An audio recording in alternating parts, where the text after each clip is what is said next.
Hola, ¿qué tal? Soy Gonzalo Aristoy y les doy la bienvenida a la segunda parte del segundo capítulo de la comunidad de Lobsang Rampa, en que seguimos revisando el libro El médico del Tíbet, escrito por Lobsang Rampa. Anteriormente habíamos detenido la narración en los tiempos en que Lobsang es torturado brutalmente por el ejército japonés, que lo había capturado mientras cumplía funciones como médico y piloto cooperando con el ejército de China. Nuestro protagonista contó al final del episodio sobre el control mental que podía llegar a ejercer sobre su cuerpo y no sentir dolor ante las destructivas torturas japonesas. Recuerda las palabras que le decía a su maestro: no te confundas en el asiento del dolor, Lobsang, pues si lo haces, todas tus energías acuden a ese punto y el dolor se vuelve insoportable. Domina tu mente y piensa en otra cosa. Si lo haces, seguirás sintiendo el dolor y sus efectos posteriores, pero podrás soportarlo. De modo, agrega Lobsang, que para no perder el juicio y para no dar nombre ni informes, pensó en otra cosa. Pensó en su hogar en Tíbet, en su maestro. En ese momento él quiso hablar sobre el origen de su Tíbet querido, sobre el día en que se le revelaron secretos de la historia de la humanidad y de su pueblo. Un día en que su maestro le mostró sobre los primeros años de este mundo y sobre la cultura tibetana. Lo llevó a caminar al interior de los pasillos que son subterráneos en el palacio de Potala. Allí avanzaron con antorchas hasta el interior de más bóvedas gigantes y más pasadizos internos. El fin de este viaje es conocer cuál es la historia de Tíbet desde hace siglos. Para eso, el maestro Dontup procede a leer las inscripciones que se encuentran en las paredes de esas cavernas. Se trata de un idioma antiguo, distinto y poco conocido, que él sabía interpretar y empezó a decirle. Le enseñó sobre esta lengua, que era una lengua, como decía, antiquísima. El maestro se quedó mirando las inscripciones que estaban en el lugar. Después le leyó algunas sobre el pasado. Mucho de lo que le dijo en ese entonces, y mucho más de lo que él estudió después, no puede repetirse en un libro como este, menciona Lobsang. El lector común no lo creería, y si lo creyera y conociera algunos de los secretos, haría lo mismo que hicieron otros en el pasado: usar las invenciones que él ha visto en su propio beneficio para dominar a los demás y para destruir a otros, como las naciones amenazan con destruirse con bombas atómicas habitualmente. Sobre eso mismo, añade que esta bomba atómica no es un descubrimiento nuevo, fue descubierta hace miles de años y trajo un desastre a la Tierra, como lo traerá ahora si el hombre no se detiene en su locura, menciona en el libro.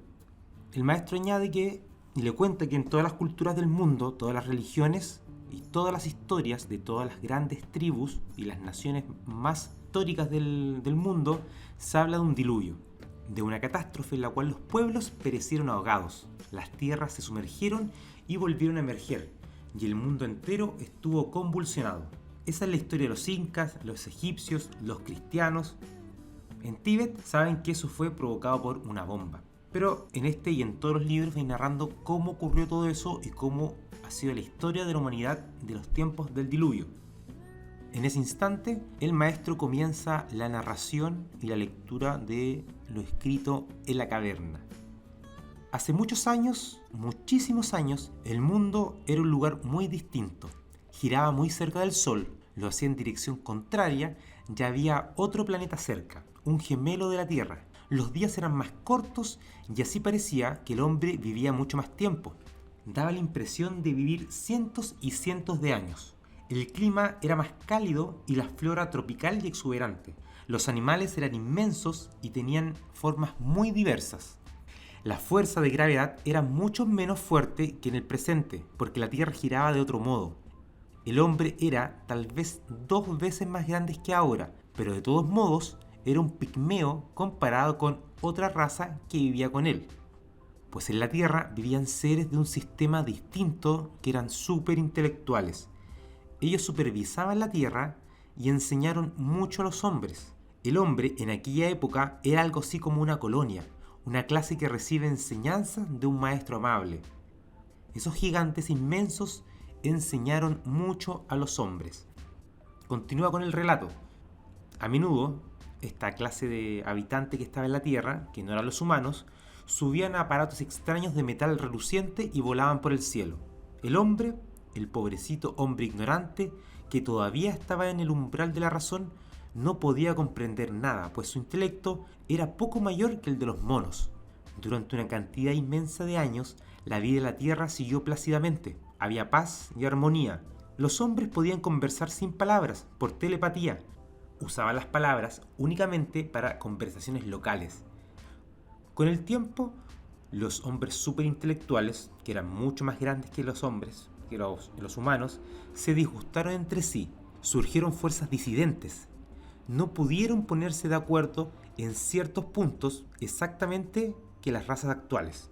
Un grupo se dirigió a otra parte del mundo y trató de dominar. Se produjo una pelea. Algunos de los superhombres se mataron. Estallaron guerras feroces que provocaron gran destrucción. Los hombres aprendieron el arte de la guerra. El hombre aprendió a matar. De esa manera la Tierra, que antes era un lugar muy pacífico, se convirtió en un lugar absolutamente convulsionado. Durante muchos años, los superhombres trabajaron en secreto, la mitad de ellos contra la otra mitad. Un día se produjo un estallido tremendo y toda la Tierra pareció estremecerse y cambiar de rumbo. Llamas enormes subieron como queriendo lamer el cielo y la Tierra quedó envuelta en humo. La situación se calmó, pero al cabo de muchos meses se vieron signos extraños en el cielo, signos que aterrorizaron a los habitantes de la Tierra. Se aproximaba rápidamente un planeta. Era evidente que iba a chocar con la Tierra. Subieron las masas, soplaron los vientos, y los días y las noches se sucedieron en medio de una tempestad furiosa.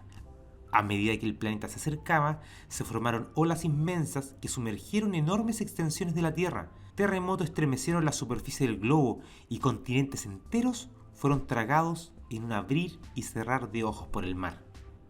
La raza de los superhombres olvidó sus luchas, corrieron a sus máquinas resplandecientes y se alejaron de la conmoción que asolaba la Tierra. Pero los terremotos continuaron, surgieron montañas y con ellas subió el fondo del mar.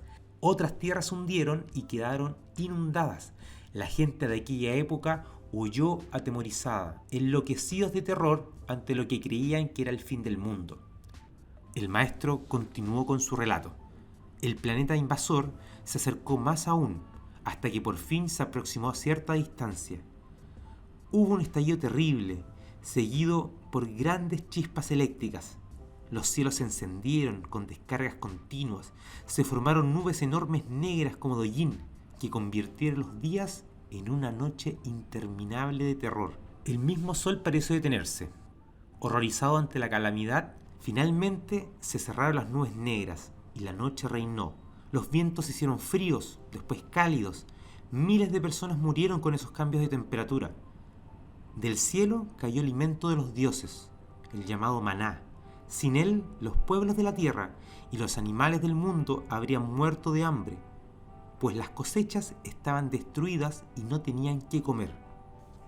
Hombres y mujeres rogaban por tranquilidad y por salvación, pero la tierra se seguía sacudiendo y estremeciendo, con lluvias intensas mientras seguían los relámpagos y las chispas eléctricas. A medida que pasó el tiempo, cuando las espesas nubes se alejaron, el sol se vio cada vez más pequeño, parecía retirarse, y los pueblos de la tierra lloraron de terror. Creyeron que el dios Sol, el dador de la vida, se alejaba de ellos. Pero más extraño aún, el sol se movía de este a oeste, y no de oeste a este como ocurría antes. El hombre había perdido la cuenta del tiempo. Al oscurecerse el sol no tuvo cómo medirlo. Ni siquiera los hombres más sabios sabían cuánto tiempo hacía que esos acontecimientos habían ocurrido. En ese momento apareció lo que ahora conocemos como la Luna. Era una reliquia de la colisión de los dos planetas. Razas posteriores descubrieron una gran depresión en la Tierra, en Siberia, donde tal vez la superficie del globo se había hundido a causa de la proximidad de aquel otro mundo, o quizás, destaca, es el lugar de donde fue arrancada la Luna. Antes de la colisión, habían existido ciudades y edificios altos que albergaban el conocimiento de la raza superior. La convulsión destrozó todo y se convirtieron en montones de escombros donde quedó oculta toda esa sabiduría. Los sabios de las tribus sabían que entre esos escombros habían frascos con muestras y libros de metal grabado. Sabían que toda la sabiduría del mundo reposaba en esos montones de escombros y se dedicaron a cavar. Querían salvar algo para aumentar su poder por medio de los conocimientos de esta raza superior. Con el transcurso de los años se prolongaron los días hasta que resultaron 2 veces más largos que antes de la calamidad. Otro cambio fue la Tierra girando en una nueva órbita acompañada por la Luna, que era un producto de esta colisión. Pero la Tierra todavía se estremecía y se elevaban montañas escupiendo fuego y rocas sembrando la destrucción por distintas partes. La Tierra se estaba acomodando. Grandes ríos de lava cayeron por las laderas de la montaña, destruyendo todo lo que encontraban a su paso. A menudo se enterraban monumentos y fuentes de sabiduría, como mencionaba anteriormente, pero el duro metal en el que estaban escritos muchos de los datos no fue destruido por la lava, sino simplemente protegido por ella, y quedaron encerradas en un cofre de piedra que sufriría los efectos de la erosión. De esta manera, toda la información de la raza superior habría quedado guardada y disponible para ser usada por quienes tuviesen y pudiesen interpretar este conocimiento. Pero para eso faltaba aún mucho más tiempo, pues en paralelo la Tierra se empezó a enfriar, se estableció su nueva órbita y los animales por este frío empezaron a morir o buscar otras zonas. Cuenta que el mamut y el brontosaurio murieron porque no pudieron adaptarse a esta nueva vida.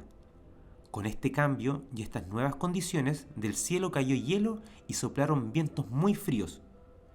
Y ahora el mundo era muy distinto. Los océanos, que antes habían sido unos lagos plácidos para ellos, ahora se agitaban violentamente por el viento.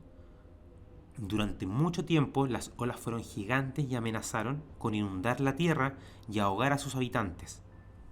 También los cielos cambiaron. Desde el punto de vista astrológico, que es muy importante para ello, hubo un cambio, pues en la noche se veían estrellas extrañas donde había estado anteriormente las conocidas, y la luna se fue acercando mucho. Con este proceso de cambio del mundo, las personas también cambiaron y las sociedades. Se crearon de esta forma nuevas religiones en que se olvidó a la raza superior y pensaron solo en el poder propio y en su propia importancia. Pero no se pudo explicar todo lo que había pasado. Con esto se le atribuyó a Dios y a su ira, y se le enseñó que el hombre había nacido del pecado, olvidando toda la fuerza y la energía que tenemos como humanos. A medida que pasaron los años, el clima se hizo mucho más estable y disminuyó por consecuencia el tamaño del hombre. Pasaron muchos siglos, la tierra se hizo más habitable, aparecieron más razas que lucharon, pelearon, fracasaron y desaparecieron, para luego ser reemplazadas por otras. Con el tiempo las personas se adecuaron a este clima, a esta nueva tierra, y se volvieron más fuertes y comenzaron la búsqueda de explicaciones de qué es lo que había pasado. Por eso comenzaron a aparecer los antiguos datos escondidos que estaban en la lava. Los hombres más inteligentes que vivían en la tierra los reunieron y se los presentaron a los sabios, quienes después de mucho tiempo empezaron a descubrir esta información. A medida que se fueron leyendo estos antiquísimos datos y que hombres de ciencia comenzaron a comprenderlos, frenéticamente buscaron otros para completar su conocimiento. De esta forma se hicieron grandes excavaciones y muchas cosas interesantes comenzaron a ver la luz. Entonces se puede decir que surge una nueva civilización. Por eso se construyeron pueblos y ciudades, y la ciencia comenzó su carrera para destruir. Y el valor de poder vivir en paz fue olvidado completamente. Durante mucho tiempo, la ciencia fue la que tuvo el mayor poder. Los sacerdotes se convirtieron en hombres de ciencia y declararon fuera de la ley a todos los estudiosos que no eran también sacerdotes. Aumentaron su poder, rindieron culto a la ciencia, hicieron todo lo posible para mantener su poderío y para aplastar al hombre común e impedir que pensara. Se presentaron como dioses, y nada podía hacerse sin el consentimiento de los sacerdotes. Ellos tomaban todo lo que querían, sin obstáculos y sin oposición. Su poder seguía en aumento hasta que llegaron a ser casi omnipotentes. Olvidaron que el poder absoluto corrompe a los humanos, y ellos eran absolutamente humanos. En ese entonces, grandes aparatos sin alas cruzaban el aire. Eran silenciosos y podían detenerse, como ni siquiera los pájaros son capaces de hacerlo. Estos hombres de ciencia habían descubierto el secreto para dominar la gravedad y la ingravedad, y de esta forma lo añaden a sus poderes. Para él y para ningún hombre, ningún trabajo era pesado, pues no era más que manejar máquinas y hacer todo su trabajo. La gente, gracias a todo este avance, fue a regiones distantes y allí instaló colonias. A causa de la colisión, había perdido su poder telepático, ya no hablaban la misma lengua, aumentó el número de dialectos, hasta que por fin se convirtieron en idiomas completamente distintos entre sí. Con la falta de comunicación y con la imposibilidad de comprender y entender los distintos puntos de vista, las razas se pelearon y comenzaron las guerras. Se inventaron armas terribles. En todas partes se libraron batallas. Los hombres y las mujeres quedaron mutilados y los terribles rayos que se usaban provocaron muchos cambios y mutilaciones en la raza humana. Pasaron los años, se intensificó la lucha, la matanza se hizo más terrible. Los hombres de ciencia trabajaron para inventar armas aún más espantosas. Se cultivaron gérmenes infecciosos que se dejaron caer sobre el enemigo, desde aviones que volaban a gran altura. Las bombas destruyeron los sistemas sanitarios de manera que las pestes se apoderaron de la tierra y exterminaron a hombres, animales y plantas. El hombre estaba con toda la disposición de destruirse. A la par, y en un lugar distinto y muy remoto, alejado de toda esta lucha, los sacerdotes más previsores, que no estaban contaminados con la búsqueda de poder, tomaron oro y en ello grabaron la historia de su época, cómo eran los mapas de los cielos y de la tierra, y de esta forma fueron revelando secretos más profundos de la ciencia y advirtieron sobre los peligros que corrían quienes hicieran los males. Y estas placas llevaron años de preparación. Después fueron escondidas en la piedra junto con armas, herramientas, libros y todo lo que pudiese ser útil de la época. Lo ocultaron en distintas partes para que los hombres que vinieran después de ellos conocieran el pasado y aprendieran de él, porque esos sacerdotes conocían el curso de la humanidad, sabían lo que iba a ocurrir y sabían muy bien lo que les esperaba. A la par, los hombres de ciencia crearon un arma nueva que fue probada. Una nube fantástica subió hasta la estratosfera y la Tierra se estremeció y pareció mecerse en su eje. Nuevamente grandes olas de agua del océano cayeron sobre la Tierra y arrasaron con millones de humanos. Las montañas volvieron a cambiar en su posición, se elevaron otras y se hundieron otras tantas. La Tierra completa era inundación, llamas y rayos letales que mataron a millones de personas. Muy pocas quedaron sobre la Tierra y fueron separadas unas de otras por los caprichos de esta catástrofe. Por suerte sí hubo sobrevivientes. Algunos estaban al borde de la pérdida del juicio por todo lo que estaba ocurriendo. Se escondieron en selvas y en cuevas. Se alejaron de lo que conocían de construir civilizaciones y avanzar como sociedad, olvidando completamente su cultura y se mantuvieron en silencio. Con el paso del tiempo y de forma inevitable, estos distintos grupos que se habían escondido y de cierta forma habían retrocedido en el conocimiento, empezaron a salir y empezaron a multiplicarse. El libro destaca y menciona que de las primeras tribus donde se instalaron ese renacimiento de la civilización tiene que ver con Egipto y otras en China. Pero menciona que aquellas que, favorecidas por la superior raza, se habían establecido cerca de las costas muy agradables, se encontraron ahora de pronto a muchos miles de metros sobre el nivel del mar, rodeado de montañas eternas y en un clima que se enfriaba rápidamente. Muchos humanos murieron por ese cambio de temperatura y esos sobrevivientes, mencionados en esos lugares específicos de la Tierra, son los antepasados de los tibetanos modernos. Era allí donde los sacerdotes que habían previsto lo que iba a ocurrir, habían tallado todo en oro y lo habían guardado. Menciona y continúa en su relato que, a pesar de esto, no se había acabado toda la cultura o la civilización en la Tierra. Aún quedaban humanos, pero habían bajado a niveles más primitivos del conocimiento. Por eso cuenta que en esta Tierra había zonas aisladas donde pequeños grupos de hombres y de mujeres mantenían vivos los conocimientos para mantener escondida la llama vacilante del intelecto humano. Era un pequeño grupo que luchaba ciegamente en aquella oscuridad y aquel salvajismo. Con el paso de los años hubo muchas religiones, muchos intentos por encontrar la verdad sobre lo que había ocurrido, y en Tíbet estaba escondido ese conocimiento y grabado en un oro indestructible, permanente, incorruptible y bien aguardado para quienes iban a encontrarlo y descifrarlo. Con el tiempo el hombre evolucionó cada vez más. Comenzaron a disiparse las sombras de la ignorancia, el salvajismo se convirtió en una semicivilización. Volvieron a construirse ciudades y aparatos diversos volaron los aires. Las montañas dejaron otra vez de ser una barrera, porque los hombres comenzaron a viajar por el mundo, cruzaron los océanos y los continentes.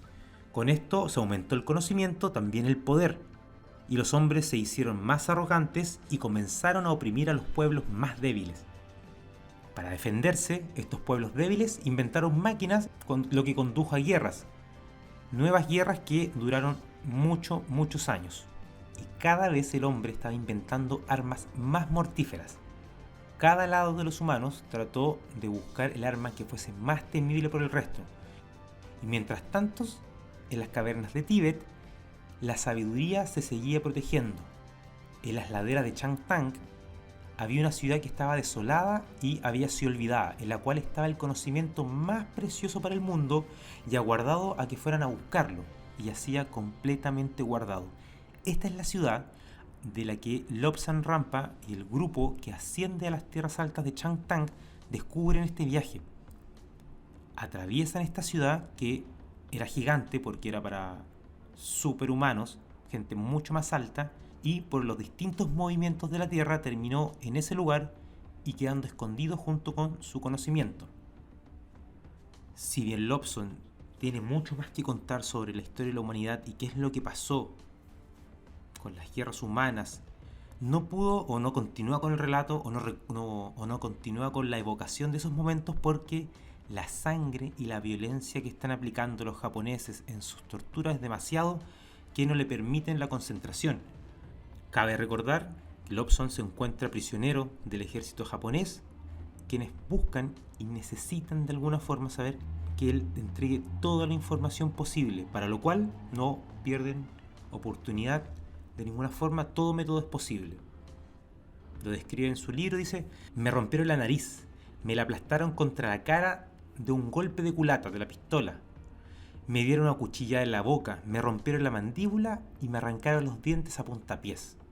Como Lobsang no está hablando por las torturas japonesas, está manteniendo a pesar de todo lo que hagan, ellos deciden que la única función de momento es que mueva y limpie los cadáveres y los restos de estos que hay en la prisión. El único fin es ablandarlo, que vea la cantidad de personas muertas y así termina hablando. Lobsang no cae, pero se ve obligado a ver la muerte de decenas de personas por las violentas torturas que los japoneses estaban aplicando. Luego, varios días, se da cuenta del sistema que tienen los japoneses de lanzar los cuerpos muertos o moribundos a una pila de muchos cuerpos que se van acumulando y se descomponen al sol. Con esta información, él planeó morir ante los guardias japoneses y poder escapar. El día elegido, se dejó caer en la fila del conteo matutino. A los minutos, su cuerpo ya estaba en la pila junto al resto de cadáveres. Por horas debió hacerse el muerto y soportar el olor y la putrefacción que había en ese espacio, a pesar de sentir que la base de la pirámide construida de cuerpos estaba siendo comida por ratones y se amenazaba con hundir al resto de los cuerpos que se encontraban en la parte superior de la pira. Al tiempo llegó la noche y pudo empezar a moverse de la pila de cuerpos. Se acercó a una reja lateral y cuando los guardias fumaban, él escapó. Por suerte la reja no estaba electrificada y le escaló con facilidad a pesar de sus dolencias, especialmente las extremidades. A los metros de escapar, se sube a un árbol y ahí se queda por otro día completo, pensando en que si se descubre su escape, lo buscarán en todas partes, pero menos cerca de la prisión. Por suerte, Lobsang Rampa conocía la zona en que se ubicaba. Por eso fue a buscar ayuda a una familia de un agricultor que conocían que estaba en el área, que en un momento había sido ayudado por el médico para sanar dolencias de su esposa. Llegó a esta casa y recibió la ayuda que esperaba. 2 días completos pasó oculto en la choza del hombre, quien hizo los contactos para ayudarlo y sacarlo lo antes posible. Así consiguió la ayuda y pudo volver a Shanghái, donde estuvo por 2 meses hospitalizado en cuidados intensivos, recuperándose de los cortes, de las torturas en general y recuperando su fuerza. ¿Qué se le hizo? Se le reconstruyó la nariz con un hueso de la pierna en el hospital y luego pudo volver a Chongqing para su recuperación final y posteriormente volver a las fuerzas chinas, unirse al ejército. Llegó a Chongqing y se mantuvo en ese hospital en el que había sido estudiante, residente y doctor, y ahora llegaba por primera vez como paciente. Debió pasar por una larga recuperación, pero finalmente, producto de la guerra, debió volver a la batalla. Debió pasar por una larga recuperación, pero finalmente, producto de la guerra, debió volver a la batalla desde su área, la medicina. Abandonó la ciudad y fue enviado como director de un hospital en una ciudad que había sido bombardeada anteriormente. Describe que si bien era un espacio donde se trataba a los enfermos y heridos de la guerra, era un lugar con las mínimas necesidades. Los enfermos estaban en el piso, entre rosales y el agua, pero era el único lugar posible para tratarlos.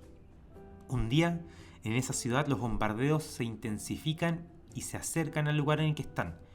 De un momento a otro, los japoneses los atrapan a todos. Nadie se opuso, no tenían armas, pero sí muchos enfermos a quienes cuidar. Los japoneses les ordenan a todos ponerse de pie y comenzar a seguirlos, pues ahora son prisioneros. Quienes no puedan levantarse son asesinados ahí mismo con golpes de bayoneta. El resto avanza por varios días sin comida ni agua. Muchos caen en el camino y son asesinados por los japoneses al no poder continuar. A la mayoría, luego de caer muertos, se les golpea y se les roba todo lo que puedan tener, incluyendo los posibles dientes de oro que eran muy utilizados. Tras mucho andar, llegan a un campamento japonés. Ahí todo de nuevo para Lobsang. Muchas preguntas de qué hacía, de dónde era y por qué estaba ahí con los chinos. Era uno más de ellos, por lo que debía pagar. Ahora estaría a cargo de los enfermos de la prisión. En ese momento su función era una: transformar los prisioneros enfermos y heridos para que los japoneses los usaran como esclavos. Lobsang estuvo en la dinámica de salvar cuerpos durante cerca de 4 meses cuando fueron recibidos por altos oficiales japoneses que solían hacer unas rondas periódicas en busca de algún prisionero o alguien que pudiera serles útiles en las distintas prisiones. Cuando el mayor de los japoneses se acercó a ellos, clavó su mirada en Lobsang y aparentemente lo reconoció. Le habló un soldado japonés, quien ingresó por los papeles al interior de la oficina y luego salió para confirmar quién estaba allí. El japonés de mayor rango habló en su idioma, lo que significó que a Lobsang lo sacaran de la fila en la que estaba. Por lo que entendió, fue identificado como quien escapó de la prisión anterior y debía recibir su castigo, porque escapar era una ofensa al emperador japonés. Lo volvieron a amarrar y golpear para que hablara. Las mismas preguntas de quién era y qué sabía, sumado a que le exigían informar la posición de todas las tropas chinas que conociera. Lobsang no dijo nada y la violencia se mantuvo. Golpeado y amarrado, es dejado en soledad por varios días al interior de un calabozo.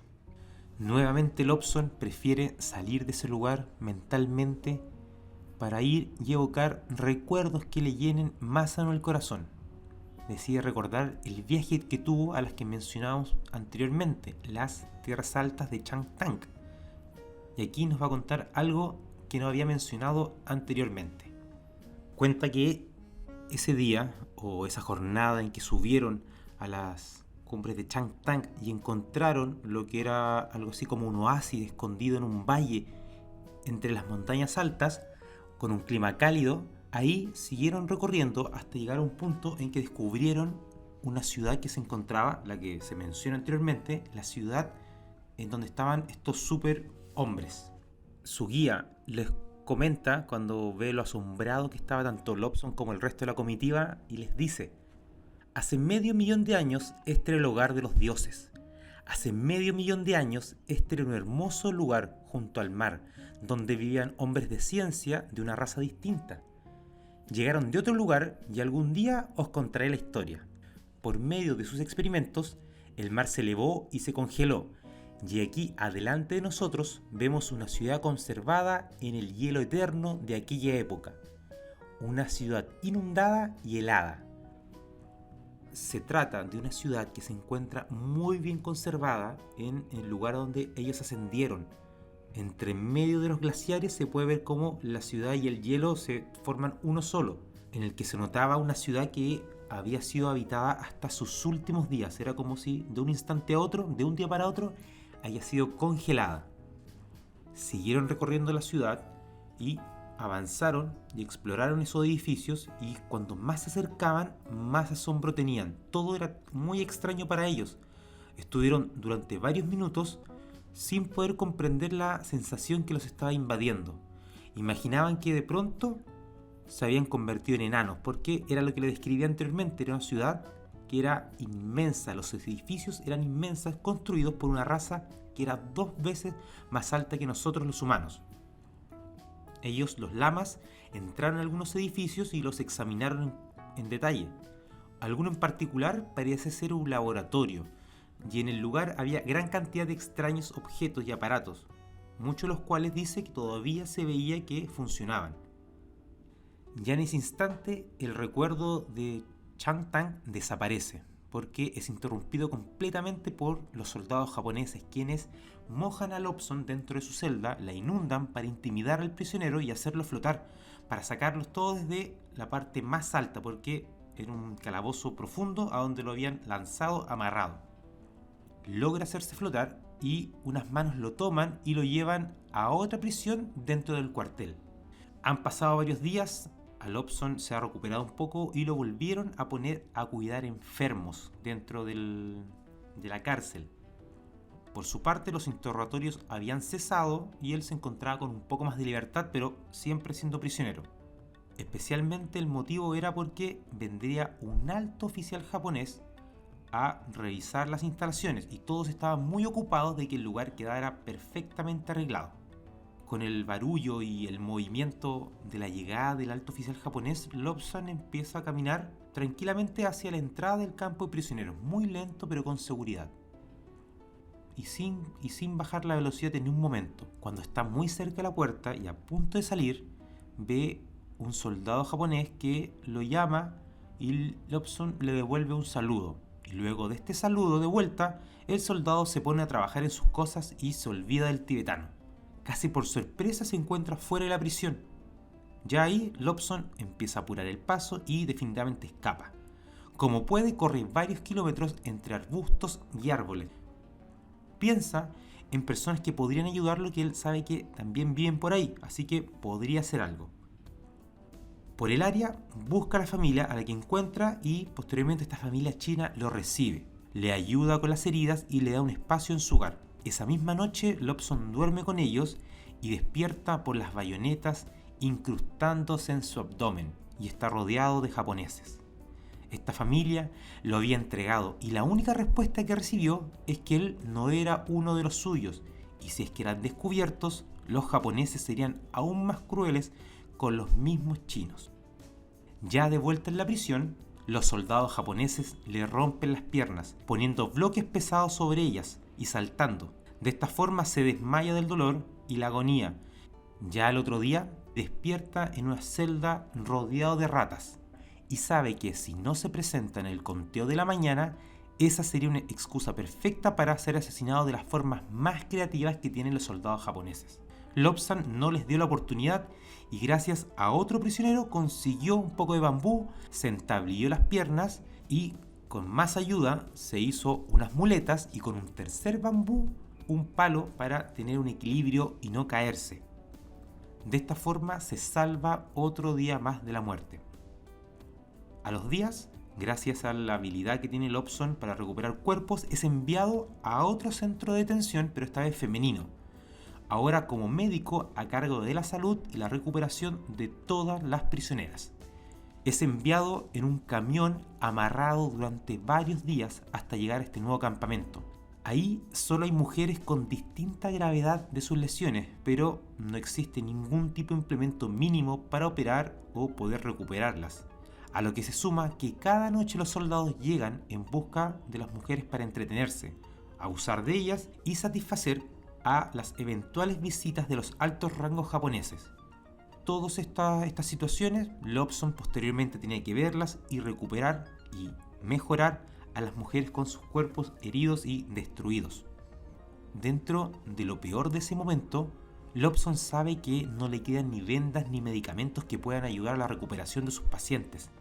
Por eso se decide, Lobson junto al resto de los prisioneros, es que quienes tengan la misión de recolectar bambú para la prisión también pueden ayudarlos para juntar ciertas hojas que Lobson les va a guiar y que en el fondo podrán ayudarles para curar más las heridas de las personas o acelerar cicatrizaciones. En cada salida, los bambús eran llenados con las hojas y luego las separaban entre las que servían y las que no con la asistencia del monje tibetano. Con este trabajo, Lobsang logra crear una suerte de pasta y masa pegajosa muy astringente que ayuda a cicatrizar a las mujeres y a sus heridas por la violencia de los captores. Además, logra fabricar una suerte de harina de bambú que funciona como absorbente de pus y de sangre que también le ayudó a salvar a las vidas. Lobsang cuenta que no solo las ayudó de esa forma, sino también les enseñó un arte que, según él, salvó muchas vidas y a recuperarse mucho mejor y más rápido. Se trata de la respiración, un arte y una acción que, según lo que fue aprendiendo Lobsang a lo largo de toda su vida, no se hace muy bien actualmente, ni menos nosotros los occidentales. Por eso en el libro enseña la forma correcta de hacerla con el ritmo adecuado para mantener la salud física y mental. Al entrar en este tema sobre la respiración, Lobsang recuerda a su maestro Dondu. Vio que Lobsang, cuando aún era un estudiante, solo recordando, Lobsang practicaba con zancos, pero no lo hacía con la respiración adecuada y se cansaba mucho.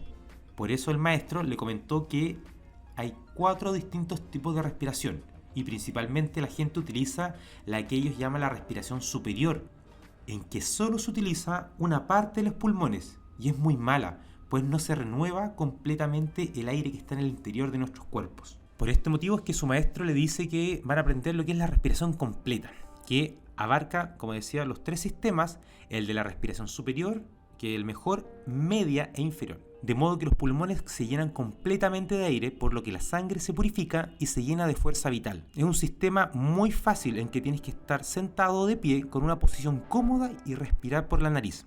Se debe mantener la columna vertebral bien derecha. Y el maestro se lo repite, con la columna vertebral derecha, con el abdomen perfectamente controlado y los brazos a los costados. Ahora siéntete en esa posición. Ensancha el pecho, le decía, hacia afuera y después baja el diafragma para que el abdomen inferior también sobresalga. De esa manera harás una respiración completa. No hay nada de magia en esto. Se debe respirar todo el aire que se pueda. Después hay que expelerlo y reemplazarlo. Pero al igual que todo en la vida, hay que tener disciplina para el respirar. Tomar conciencia sobre la acción de respirar para oxigenarnos completamente. Ese es el objetivo principal. Pero también da distintas herramientas y distintas técnicas para, a través de la respiración, poder modificar nuestra forma de enfrentar unas situaciones. Tanto puede ser como el enojo o ante la necesidad de levantar cosas muy pesadas. A esto añade la enseñanza, para que lo revisen en el libro, las últimas páginas que ya nos están quedando, en que enseña a hacer algo así como la respiración de limpieza, en donde se mezclan 3 respiraciones completas, que es las que mencioné anteriormente. ¿Qué es lo que hay que hacer? Aspirar profundamente, lo más profundamente que se pueda, llenar los pulmones, levantar el pecho y llenarse de aire. Ahora, en la tercera aspiración se debe retener ese aire por unos 4 segundos. Juntar los labios como si fuese a silbar, pero no hinchar las mejillas. Soplar un poco de aire con la apertura de los labios con todo el vigor que se pueda. Después hay que detenerse 1 segundo. Se retiene el aire que queda. Se sopla otro poco, siempre con el mayor vigor. se detiene otro segundo y luego se sopla el aire restante de modo que no quede nada en los pulmones. Se sopla con toda la fuerza que se pueda. Hay que recordar que se debe exhalar con el mayor vigor por la abertura de los labios. Y con eso se hace una respiración de limpieza. En la misma línea de la enseñanza de la respiración que hace Lobsang en el libro y también a sus pacientes en la prisión japonesa, cuenta que cuando Lobsang continuó con todos sus estudios dentro de Tíbet, se dio cuenta de que no se cura a las personas con hierbas necesariamente, sino que se hace a través de la respiración. Explica que esa es para ellos la fuente de vida y que soluciona muchos problemas que podemos tener. En el libro, como decía, se detalla cómo hacer una respiración contenida que ayuda a desórdenes estomacales, hepáticos y de sangres. Además, cuenta que otros dolores también se pueden curar a través de este método y describe los ejercicios para que las personas que están cansadas y las que están nerviosas lo pueden hacer. Añade también que se puede hallar el control mental a través de una respiración eficiente. Por eso detalla en el libro de la enseñanza que se le hace a los acólitos en Tíbet para poder respirar correctamente, que se ponía en práctica antes de estudiar o de realizar cualquier tipo de acción. En definitiva, estas técnicas y a veces la hipnosis, como comenta, le ayudaron a operar sin implementos a los pacientes o a hacer amputaciones. Describe que estos métodos que él usaba eran necesariamente lo que él había aprendido, por ende el método original por el cual habían sido estudiados y aprendidos. Cuenta que estas técnicas, a lo que sumaba la hipnosis a momentos, le ayudaron a poder operar sin usar implementos con los pacientes o estar utilizando algún tipo de anestesia, por lo cual amputaba y operaba con la ayuda con el control mental y a través de técnicas de respiración que le ayudó a las pacientes. Lobsang aún se encontraba en la prisión de los japoneses dentro de China. El tiempo avanzaba y las semanas se transformaron en meses y todos perdieron la cuenta del tiempo. Incluso piensa que pasaron años como prisioneros, hasta que de un momento a otro se les anuncia que todos serán trasladados. Las noticias son solo de fuentes japonesas, y estas solo decían que iban ganando y derrotando ejércitos por el mundo. A los pocos sobrevivientes de ese campamento se les hace marchar por días, tiempo en que muchos mueren. En el camino se les junta con otros prisioneros de distintas nacionalidades, a quienes se les carga como animales dentro de un barco que Lobsang describe como a punto de hundirse. Este buque parte con destino desconocido, pero se presume que es Japón. Son varios días de viaje en que mueren algunos de los prisioneros, pero los captores japoneses no los separaban de los vivos. Todos debían viajar juntos porque al llegar se pasaría lista y se contarían cuerpos de vivos con muertos. Viajaron muy mal alimentados, pero no muy distintos de cómo estaban antes de zarpar. Hombres y mujeres moribundos, todos golpeados y humillados, muchos con harapos o completamente desnudos compartían el espacio junto con los cadáveres. Según la información que les llegó, los prisioneros de ese barco eran considerados como revoltosos por los japoneses, por lo cual iban a ser trasladados a una cárcel en su país. Después de varios días de andar, un día el motor del buque o de ese barco comenzó a bajar las vibraciones y el movimiento en el barco cambió. Aparentemente ya estaban llegando. Cuando fueron a buscar a los prisioneros, los oficiales y los médicos no soportaron el olor que había y vomitaron sobre ellos por el olor en descomposición por los muertos y también por los vivos. Como solución, llenaron el calabozo de agua hasta el tope del peso del barco y al límite de la asfixia de los prisioneros. Posteriormente les quitaron el agua y por días quedaron húmedos con los cuerpos y el olor pestilente. Ya completamente limpios, aparentemente permitieron subir a las personas de a grupos de 3. Arriba los fueron interrogando y golpearon para que siguieran hablando y sacarles más información. Lo consiguieron con una persona. Esta persona dijo que Lobsang había ayudado a escapar a más personas y que había recibido información de moribundos. Esta información motivó que los japoneses se ensañaran más aún con él y lo volvieran a torturar como lo hicieron los japoneses en China. le volvieron a quitar las uñas una por una, que ya le habían crecido.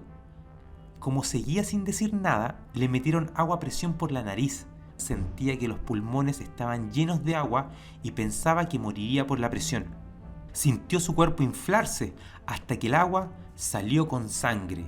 En ese estado, los japoneses dijeron verlo un poco mojado, así que lo colgaron del techo, solamente de sus dedos de forma invertida. En el proceso de levantarlo, el cuerpo dañado de Lobson se les cae y se azota contra el piso la cabeza. Ya el hombre colgado, y como si esto fuese una ceremonia muy macabra, comienzan a colocar elementos incendiables bajo el monje tibetano. Le prenden fuego y el humo lo empieza a cubrir, y posteriormente su cabeza se llena de llamas y siente como arde y la carne se le empieza a quemar. Uno de los interrogadores detiene el espectáculo que entretenía al resto de los soldados japoneses, porque no quiere que se le muera. Necesitan la presunta información que tendría Lobsang. Esa noche lo lanzan a una celda y posteriormente un guardia lo amarra contra la reja, de tal forma que su cabeza siempre apuntara a la ventana.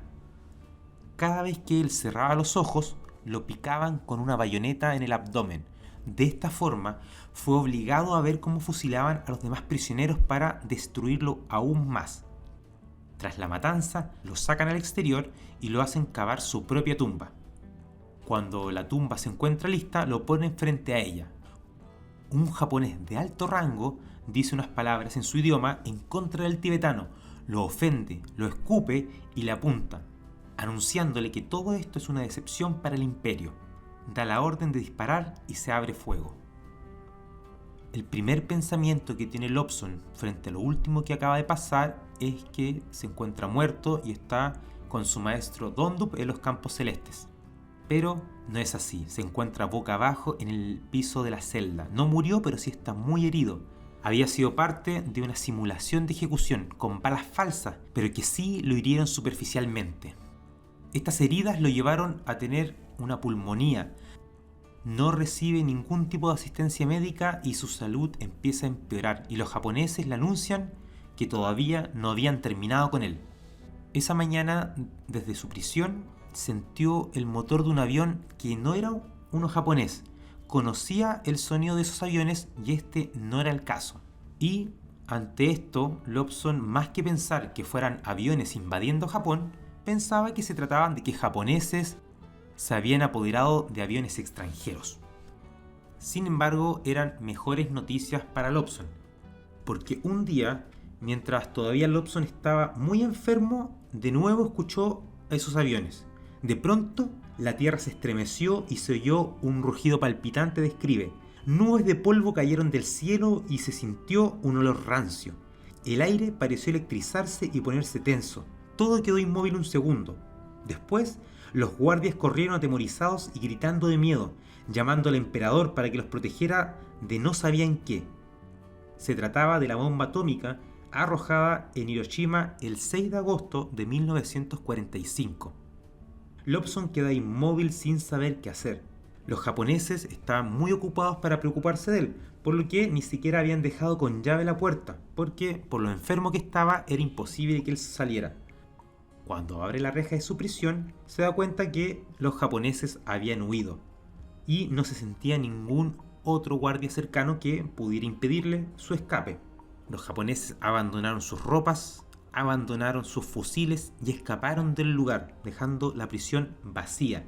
Sin embargo, muchos de ellos no solo escaparon, sino que se fueron a guaridas o a refugios antiaéreos para protegerse de una eventual invasión que estuviese llegando a su país. Por su parte, Lobsang se encontraba muy herido por las últimas torturas por parte de los japoneses, pero era la oportunidad de escapar, pues ya no quedaba casi nadie en la prisión que se preocupara de él. Toma algo de ropa que encontró, se viste con mucha dificultad y sale.